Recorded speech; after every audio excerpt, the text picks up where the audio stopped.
Janasena party 100% strike రేట్లో 24లో జరిగిన ఎలక్షన్స్లో స్ట్రైక్ రేట్ సాధించి భారతదేశంలోనే చాలా గొప్ప పార్టీగా వన్ అండ్ ఓన్లీ పార్టీగా రావడం జరిగింది.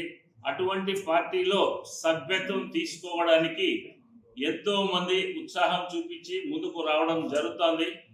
అందులో భాగంగానే మా యొక్క పార్టీ ఆవిర్భావం నుంచి ఉన్నటువంటి మా కార్యకర్తలు అలాగే మా యొక్క నాయకులు ప్రతి ఒక్కరు కూడా ఈ కార్యక్రమాన్ని తన సొంత కార్యక్రమంగా చేసుకుంటూ మన పార్టీ అభివృద్ధి కోసం అందరూ కూడా కలిసికట్టుగా పోరాడి సభ్యత్వ నమోదు కార్యక్రమాన్ని విజయవంతం చేసుకుంటూ ముందుకు వెళ్దాం. అలాగే మా యొక్క రాజంపేట పార్లమెంట్ సంబంధించి రాజంపేట నియోజకవర్గంలో ఎక్కువ సభ్యత్వాలు చేసే విధంగా మా యొక్క కార్యకర్తలకి నాయకులకి ప్రతి ఒక్కరికి కూడా మేము ప్రోత్సహిస్తూ